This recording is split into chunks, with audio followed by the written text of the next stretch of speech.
안녕하세요. LA의 비투쇼입니다.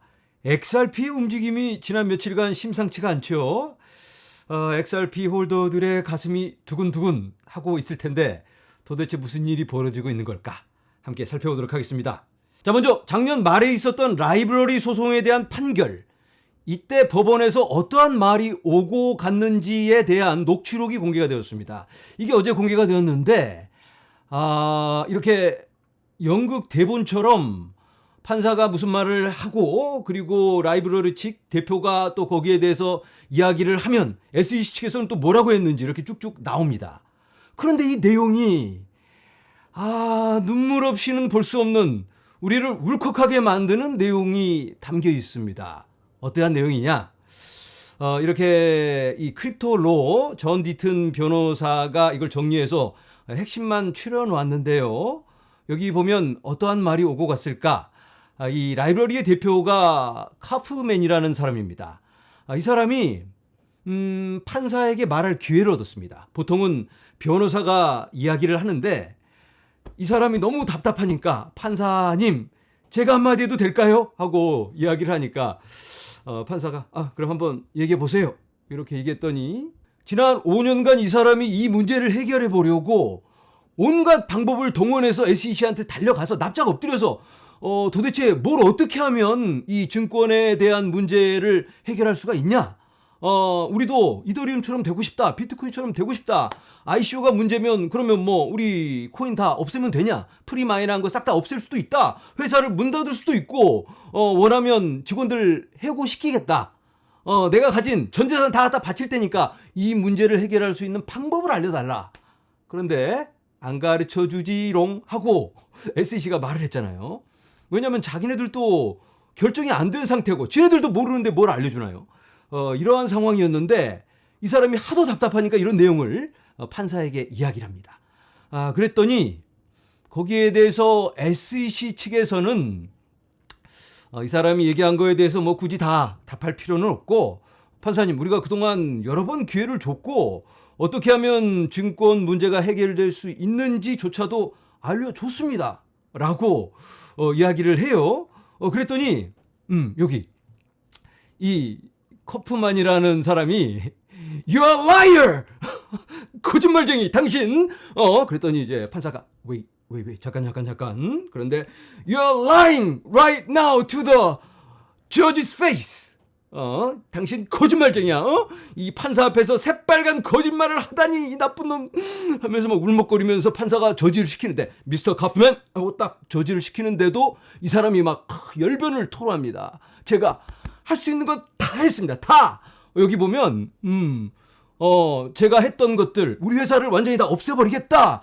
내가 가진 전 재산을 다 털어서 드릴 테니까 제발 해결해 달라고 말을 했는데도 이 사람들이 알려주지 않았는데 무슨 소리냐. 그리고 만약에 정말 이 법이란 게 존재한다면 이 질문에 대해서 내가 했던 질문에 대해서 답을 해줄 수 있어야 되는 거 아니냐. 일반 사람들이 다 알아들을 수 있게 나 같은 평민들이 알아들을 수 있는 그런 명확한 가이드라인이 있어야 되는데 어려운 말로 뭐라고 얼버무리기나 하고 물어보면 또 다른 얘기하고 물어보면 다른 얘기 했던 그런 상황이 지난 5년 동안 펼쳐졌다. 이건 정말 아니다 라고 이 사람이 막 울컥하면서 이야기를 하는데 이 판사도 차마 이 사람 눈을 쳐다볼 수가 없어서 정말 하지만 법은 법이니까 접수된 내용에 근거해서 판결을 내렸잖아요. 그래서 결국은 라이브러리 토큰은 증권으로 판결을 내렸습니다. 그런데 여기에 대해서 항소를 했죠. 존 디튼 변호사가 출격을 했습니다. 그래서 판사한테 판사님 오케이 1차 거래 ICO를 했던 거 처음에 코인을 프리마인에서 팔았던 거에 대해서는 증권이라고 인정한다고 하고 인정 그건. 그런데 2차 거래 이 코인을 거래소에서 다른 사람들이 사고 서로 맞바꾸고 하는 것들 이런 것들에 대해서는 이걸 증권이라고 할 수는 없지 않습니까? 예를 들어서 오렌지 농장의 오렌지가 증권이 아니듯 이 코인 이런 코인을 2차 시장에서 파는 게 어떻게 증권이 될 수가 있냐. 지난번에 증권이라고 판결을 내렸던 게 2차 거래에 대한 건 아니죠? 라고 명확하게 답을 해주세요라고 요청을 하니까 판사가 들어보니까 그 말이 맞잖아요. 그래서 그렇지. 지난번 판결은 이 라이브러리 코인을 처음에 ICO를 했던 거에 대한 판결이었다. 2차 거래에 대한 판결은 아니다. 라고 정확하게 이야기를 하고 SEC한테 야, SEC 맞지? 2차 거래에 대한 판결은 아니라는 거 너희들도 알지? 인정해. 그러니까 SEC가 네, 맞습니다. 인정합니다. 라고 이야기를 했습니다. 그래서 이렇게 미국 판사가 2차 거래, 라이브러리 토큰에 대한 2차 거래는 증권이 아니다. 라고 했다고 이렇게 기사가 나왔었습니다. 그런데 사실은 판사가 여기에 대해서 2차 거래는 증권이 아니다. 땅땅땅 이렇게 한 건 아니에요.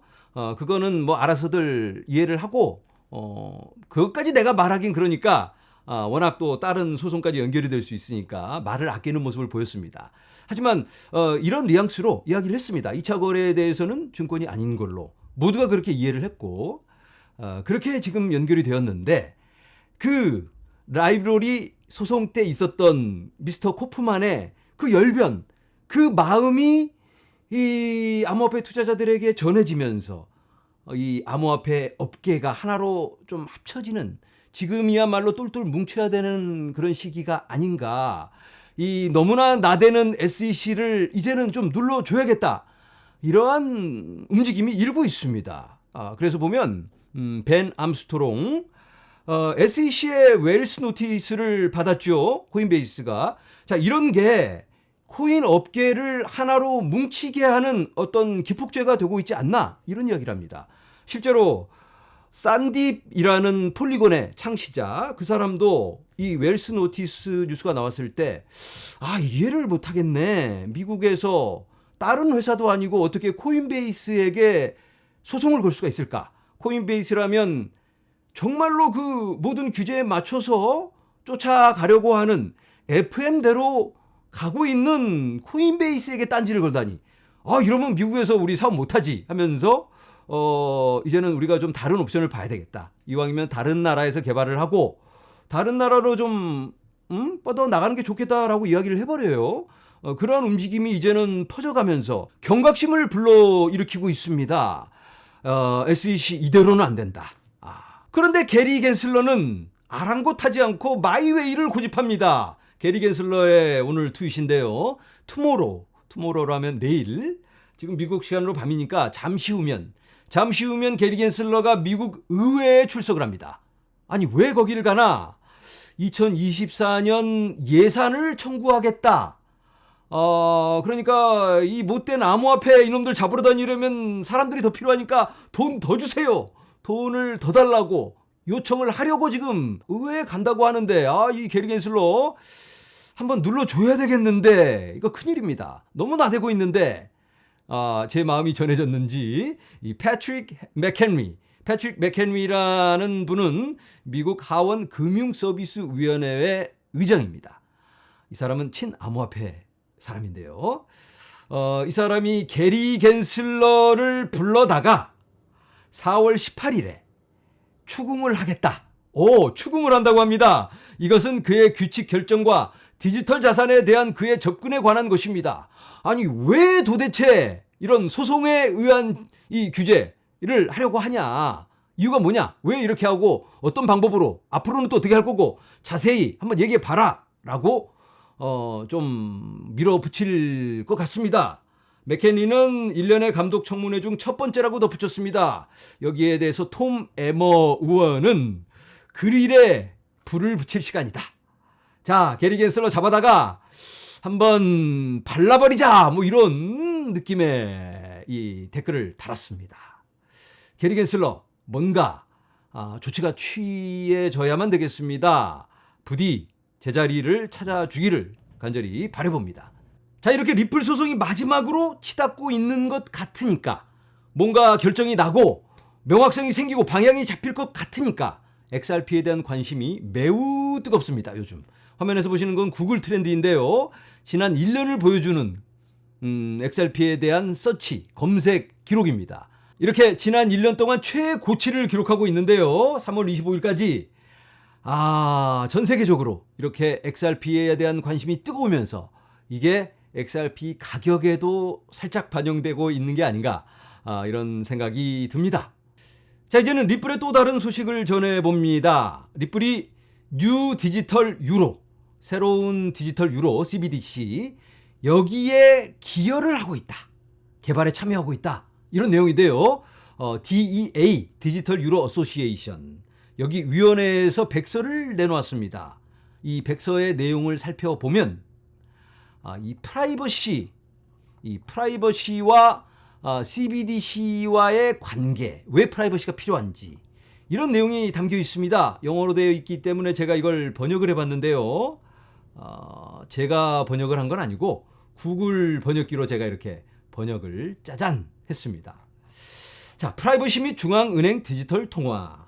목차를 한번 보도록 하겠습니다. 목차. CBDC의 개인정보 보호 이유, 그리고 개인정보 보호 수준, CBDC 프라이버시 이해관계자, 그리고 어떠한 기술을 사용해서 이걸 구현하고 있는가, 규제 관련, 그리고 결론을 짓고 있는데요. 잠깐 한번 살펴보자면 개인정보 보호는 중앙은행 디지털 통화 CBDC 조사 및 개발에서 중요한 요소로 간주되므로 통화당국, 학계 및 민간 부문에서 철저히 연구됩니다. 또한 CBDC는 현금과 같은 익명성이 아닌 일종의 프라이버시를 구현하도록 설계되어 자금 세탁 방지, 테러 자금 조달 방지 및 특정 정보 공개를 요구하는 기타 규정을 충족할 수 있다고 덧붙였습니다.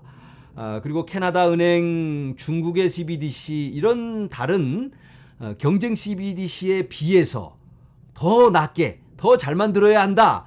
여기서도 프라이버시 기능을 포함하고 있으니까 당연히 우리도 그런 것들을 넣어서 경쟁력을 높인다. 이러한 내용입니다. 그리고 CBDC에서 프라이버시가 필요한 이유, 거창한 말로 이렇게 권력, 인간의 존엄성, 안전, 자기 결정의 통제 및 조작으로부터 시민을 보호합니다. 아유, 거창한 말을 다 갖다 붙여놨는데 이런 것들을 보호해주겠다. 자, 그런데 중요한 게 있습니다.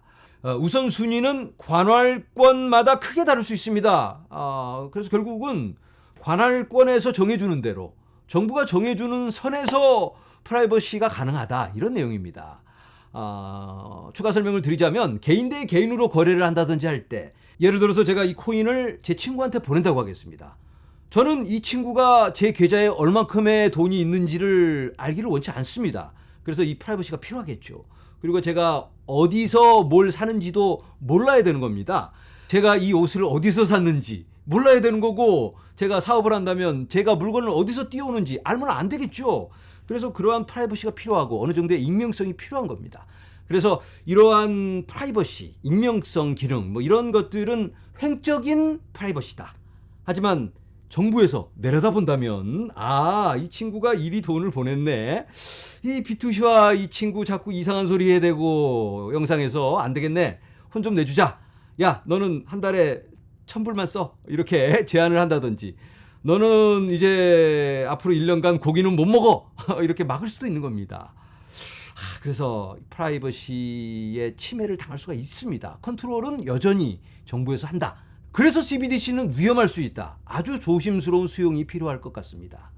자, 그리고 여기 보면 암호화폐와 비교해서 분석을 해놨는데요. 여러 관점에서 어떻게 다를까? 온보딩, 처음에 시작할 때 암호화폐라면 익명으로 암호화폐를 구입을 할 수가 있죠. 거래소를 통한다면 KYC가 필요합니다. 그런데 CBDC는 계좌를 개설하고, KYC는 기본이죠. 그리고 거래를 한다던가 관리를 할 때는 거래소와 지갑을 통해서 코인을 보관하고 보내기도 하고 받기도 합니다. CBDC는 웹사이트 그리고 모바일 앱을 통해서 거래를 하고 보관을 하게 되고요. 상대방을 식별할 때는 어떻게 할까요? 암호화폐라면 지갑 주소밖에로는 할 수가 없습니다. 이 지갑 주소에서 나한테 0.001비트가 왔네, 이렇게 알 수 있는데 CBDC는 다양한 수준으로 가능합니다. 완전한 추적성으로 시작해서 완전한 익명성까지, 역시 정부에서 정해주는 대로 그 안에서 그만큼만 가능하다. 거래 정보에 대해서는 보낸 주소, 받는 주소, 그리고 금액, 날짜, 시간만 알 수 있습니다. 암호화폐는. CBDC는 금액, 등급에 따라 다를 수가 있다고 합니다. 그리고 거래에 대한 모니터링, 암호화폐는 온체인 분석을 통해서 가능하죠. 어느 경로를 통해서 어떻게 이 비트가 들어왔는지 이런 것들을 추적을 할 수가 있습니다. 그런데 CBDC는 다양하다. 여러 가지로 가능한데 뭐 현금처럼 어느 정도 프라이버시가 제공이 될 수도 있는 것처럼 이렇게 써놨는데 역시 정부가 정해놓은 틀 안에서의 프라이버시다. 그리고 익명성 기능 이런 것들 꼭 기억하시기 바랍니다. 자, 리플로 다시 돌아와서 이 디지털 유로 프로젝트에 참여하고 있는 인물이 바로 안소니 랄프스라는 리플의 책임자, 디지털 통화 제품 및 솔루션을 담당하고 있는 안소니 랄프스가 각 중앙은행이 프라이버시와 관련하여 다른 견해와 가치를 가질 것이라는 결론을 내림으로써 실무 그룹의 그의 견해, 전문 지식 및 연구에 기여했습니다. 자, 어쨌든 이렇게 꾸준한 개발과 영향력을 넓혀가는 리플인데요. 이번 소송에서 패소하면 미국 떠난다라고 브래드 갈리가우스가 선언한 바가 있죠. 만약에 리플이 이러한 영향력을 행사하는 리플이 미국을 떠난다면 미국에게는 국가적 손실이라고 볼 수가 있겠습니다. 그래서 이번 소송 우리가 결과를 알 수는 없겠지만 무작정 리플을 밟아버리기에는 좀 무리가 있지 않나 이런 생각을 해봅니다. 네, 영상을 마무리하기 전에 FTX 피해 보상 관련 내용 잠깐 다루도록 하겠습니다. FTX 피해자분들은 이런 이메일을 받으셨을 텐데요. 제목이 FTX 그리고 Your Scheduled Claim Information 그리고 Unique Customer Code 이런 걸 포함하고 있다는 이메일인데 현재 예정되어 있는 클레임 정보에 대한 내용인데요. 아래 보면 어떤 코인 몇 개 이런 정보가 나와 있죠. 수량만 한번 확인하시면 되고요. 수량이 맞다면 아무것도 하실 필요가 없습니다. 혹시 만약에 틀리면 클레임 신청을 하셔야 되는데 클레임 신청 만기일이 아직 발표가 되지 않았습니다. 그래서 지금은 아무것도 하실 필요가 없고 날짜가 발표되면 그때 가서 대응을 하시면 될 것 같습니다. 다시 한번 말씀드립니다. 이 이메일에 대해서 아무런 대응을 하지 않으셔도 됩니다. 지금은 나중에 추가 정보가 나오는 대로 또 함께 나누도록 하겠습니다. 네, 오늘은 리플 관련 소식을 함께 나누어 보았습니다. 모든 코인을 대표해서 열심히 싸우고 있는 리플, 방향성과 명확성을 제시해줄 리플 소송, 부디 좋은 결과로 이어지기를 간절히 바라면서 오늘은 여기서 인사드립니다. 여러분 감사합니다.